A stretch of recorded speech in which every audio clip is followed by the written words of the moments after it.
So anyway, apparently Trader Joe's is facing a union organization model for their, you know, a big push to organize some of Trader Joe's people.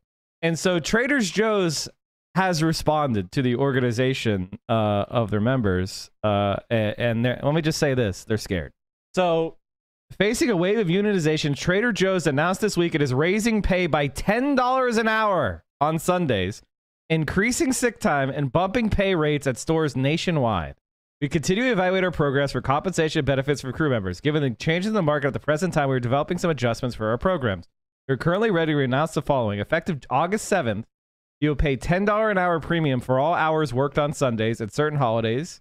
Retroactive to July 4th, we are increasing the AR accrual rate by 2% for all crew members. The increase results in providing an additional week of paid time off each year. By August 15th, we will be making market-based adjustments to hourly rates for some of those crew members who have been hired within the last few years to respond to certain disparities among hourly rates in comparison to newly hired crew members. Captains will be able to recommend an increase in hourly rates for selected crew members that were hired when market conditions were different than today. These recommendations will be reviewed and approved by the regional vice president. Effective August 1st, we are making the crew member discount 20% on all purchases. Other changes will be announced at the annual captain's meeting in August, but we wanted to inform you about these right away. Please contact your captain if you have any questions. So facing a unionization, suddenly they can raise pay. Suddenly they want to give you another week vacation. Suddenly they can pay extra when you work on Sunday or a holiday.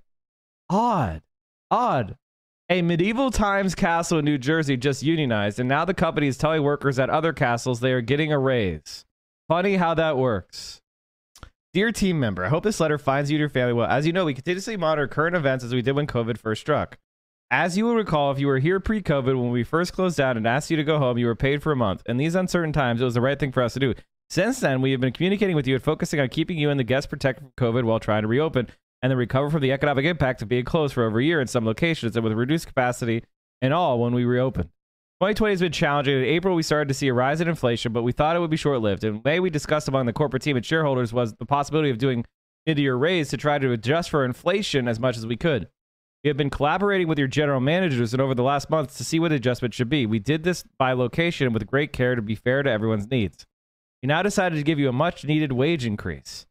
You will see an increase in your pay effective the July 22nd, 2022 pay date. You'll still be doing end-of-year increases as we have always done. Stay safe, stay healthy, and thank you. Wow, isn't that odd? A union pops up and suddenly they're raising pay again. If companies are willing to pay you this much more not to unionize, imagine what's possible when you do unionize. Well, there's a difference between what they want to do and what they can do, right? Hi. So I am a woman with a uterus, and I have been on birth control for about 6 years now, since I was 15 years old. I won't even go into all the side effects I've had, all the terrible things that birth control does to your body, but I'm going to go into why I haven't received my birth control this month. I was supposed to pick up my birth control last Saturday. It is now the next Friday, and I still haven't received it. Basically, that Tuesday, the Tuesday before, whatever, that Tuesday I'd received a message to refill it. I didn't want to refill it yet because then it would just be sitting there waiting for me. I was going to wait till Saturday to refill it.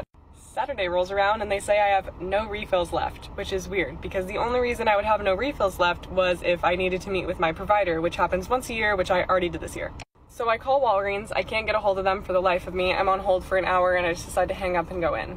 So I go into Walgreens, and I don't want to be biased against any religion, but the lady that was helping me was older. She was one of the only people working there. They weren't busy. And she had 2 crosses, not one, but 2 crosses hanging around her neck. And when I told her what I was there for, my birth control, she looks me up and down and goes, like, excuse me? She then says, yeah, we're not going to refill that prescription. You need to call your provider. And I said, you won't refill it or you can't refill it. And she goes, you just need to call your provider. So that's what I do. I call my provider, and she's not in at the moment. So they said that she would give me a call back, and I said, okay. I then get a call a few hours later from my provider's office saying that that's weird because you have 4 more refills left. I'm not sure why she would deny you of your prescription, but let me call them and see if I can figure it out. So then after that, mind you, my prescription is now 4 or 5 days overdue and I don't have my birth control and I'm not protected and my hormones are getting so fucked up. Then I get a message saying that it's delayed now, that I can get it, but it's delayed. And then I get a message saying it's out of stock. What is it? So I call Walgreens again. The amazing lady who helped me this time was great. She said, I don't know why we haven't refilled this for you. You have 4 more refills left and your provider called approving it. I'm going to refill this for you, but would you mind telling me who helped you last time? I was intrigued, so I told her and I said, could I ask why? She goes, I know exactly who you're talking about and we've been having this problem for the last 2 weeks. They've been having a problem with women not being able to get their birth control for the last 2 weeks.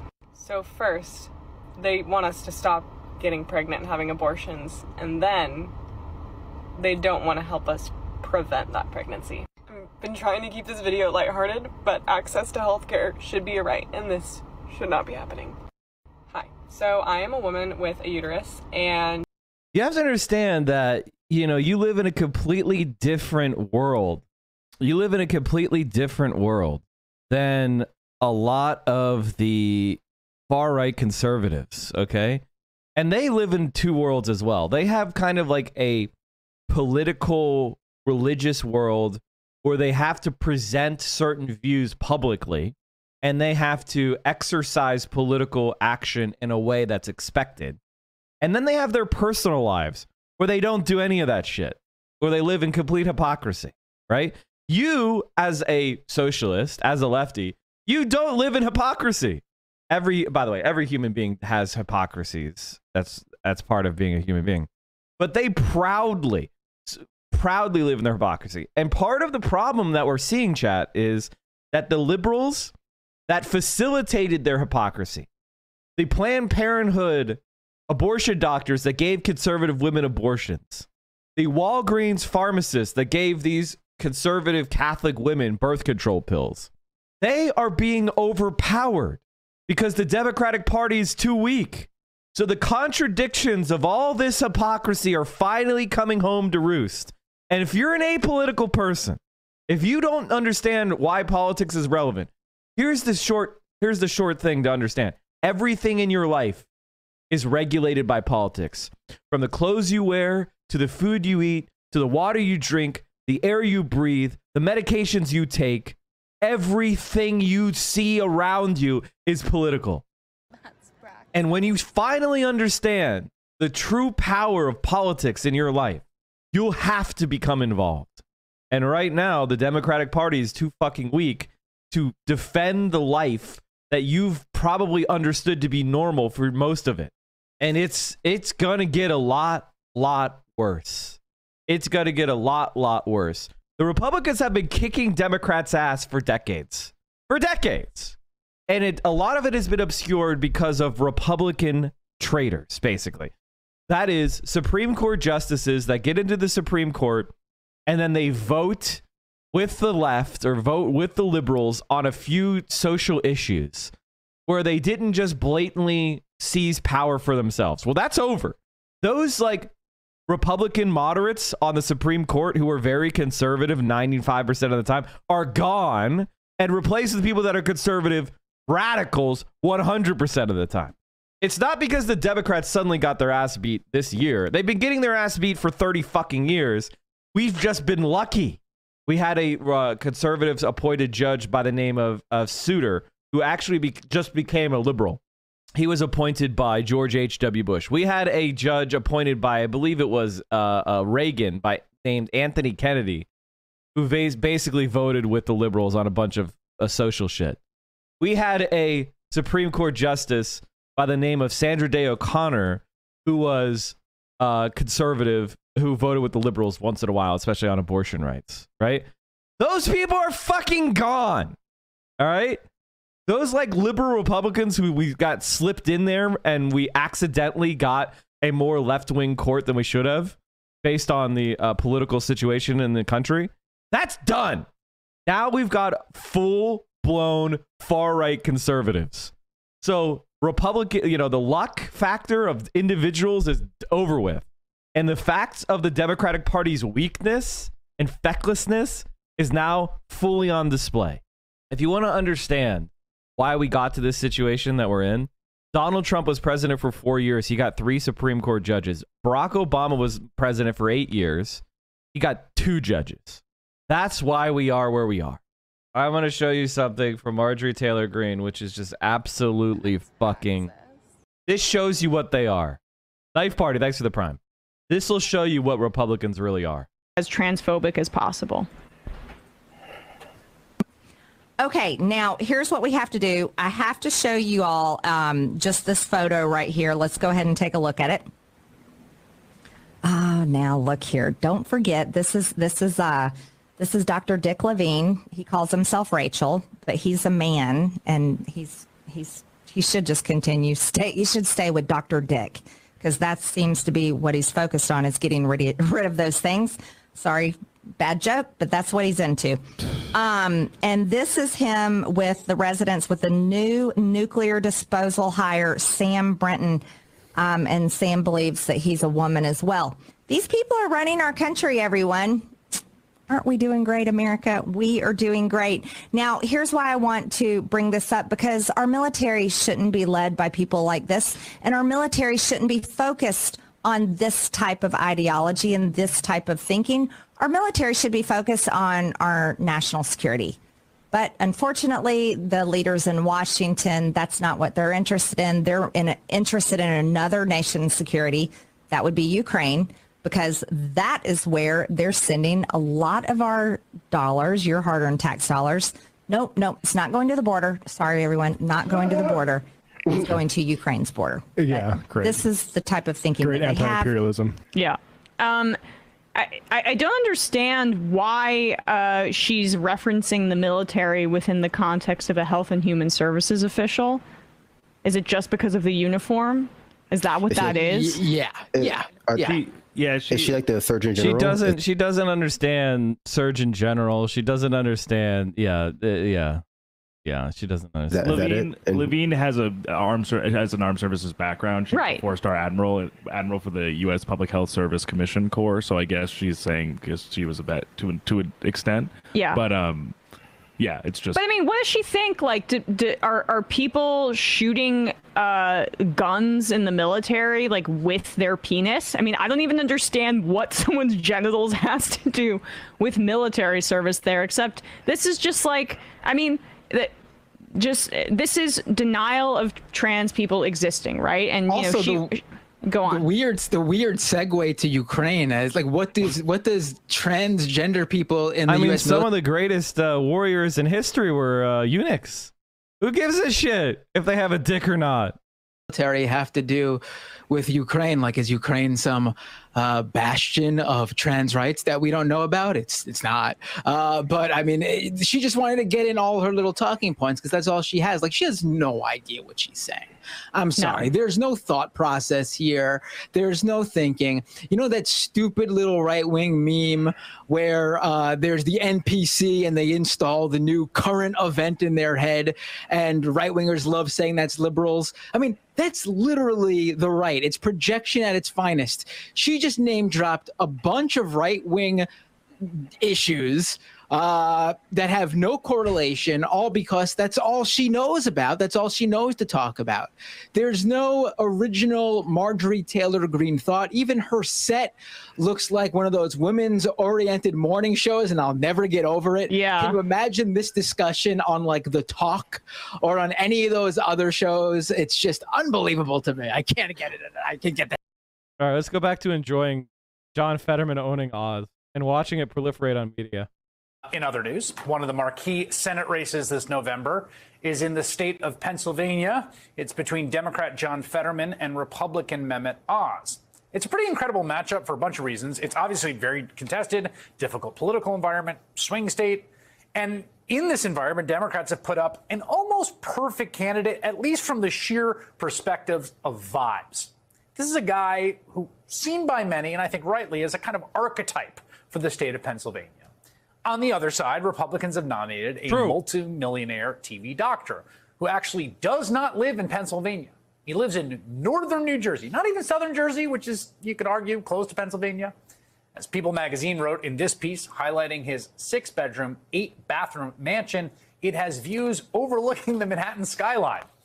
In fact, Dr. Oz is so unfamiliar with the state he is currently running to represent, a local political reporter caught that his campaign misspelled his supposed hometown, writing Huntington Valley rather than Huntingdon Valley. Oz even voted in the 2018 Turkish election, appearing in this image posted on the Facebook page for the New York Turkish consulate. That's as recently as 2018. So he has been far from an ideal candidate for the people of the Keystone State. But here's the thing. Fetterman recently, you might remember, right before the primary, had this bad health scare, right? He suffered a stroke back in May, took him off the trail. He said in one of the statements that he could have died. His wife told him to go to the doctor. And he's had a recovery. And during that recovery, he's been off the trail. But he has taken to social media, just absolutely hammering home the fact that Oz has basically nothing to do with Pennsylvania. There is no reason for this to be the senator from Pennsylvania. A few weeks ago, Oz posted this video criticizing the Democratic mayor of Philadelphia. Fetterman quickly pointed out that it appeared the video was filmed in that North Jersey mansion. Nice bookshelf there in between those very, very nice windows. Fetterman then hired planes to fly over the Jersey shore with a banner reading, "Hey, Dr. Oz, welcome home to New Jersey." And when Oz made the obligatory Philly trip to 2 cheesesteak restaurants, Pat's and Gino's, Fetterman burned him by calling it, quote, a rite of passage for every tourist. Then there was this amazing cameo that Fetterman commissioned by a very recognizable New Jersey face. I don't know why anyone would want to leave Jersey, because it's like the best place ever and we're all hot messes. But I want to say best of luck to you. I know you're away from home and you're in a new place, but Jersey will not forget you. I just want to let you know I will not forget you. And don't worry, because you'll be back home in Jersey soon. This is only temporary. So good luck. You got this, and Jersey loves you.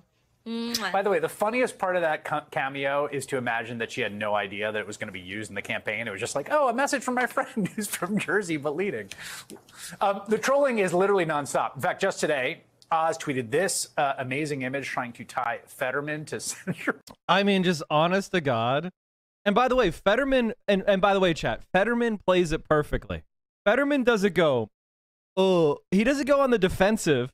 When Oz posts a tweet of him and Bernie, Fetterman doesn't go on the defensive and go, I disagree with Bernie on this, and this. He's too radical on this, but I agree with him on this. Like he doesn't become a little bitch. He's just like, you're a fucking dipshit. He makes fun of Oz. He never explains. He never tries to distance himself from Bernie. Because he understands that I am where I am because I am from the left and from Bernie Sanders support and from me supporting Bernie and Bernie supporting me. When I ran for lieutenant governor in 2018, he ran with Bernie Sanders support and successfully primaried a sitting Democratic lieutenant governor out of his seat. He doesn't agree with Bernie on everything, but he respects Bernie and he respects the left enough to not shit on us for no fucking reason. He doesn't attack his own base.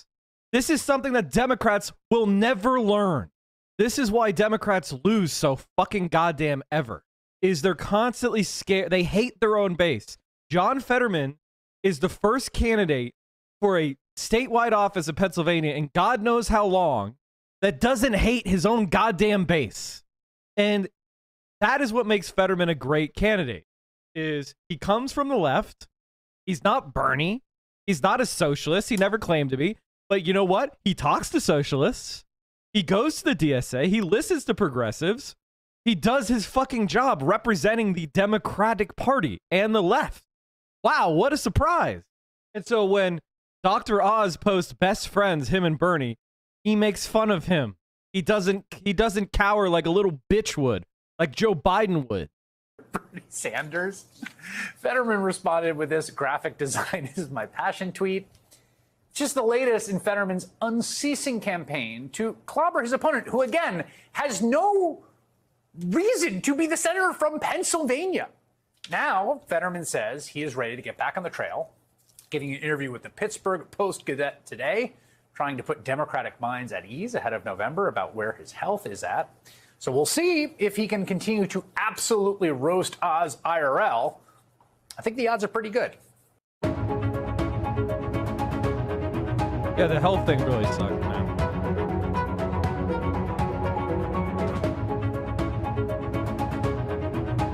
That really sucks. But he's feeling better. He's feeling better. That's praxis. So will you debate each other? Has that been established, yes or no? I would love to debate John Fetterman. I'll accept any debate offer that comes in. It's pretty early in the campaign, so we haven't had a lot of offers. But believe me, I'll be out there. Okay, I love talking. To be determined, Bill, you know that. So will you debate each other? Has that been established, yes or no? I want to see John Fetterman in the same room as Dr. How tall is Dr. Oz? Oh, God. It says he's 5'11 and a half? No fucking shot. 5'10" confirmed.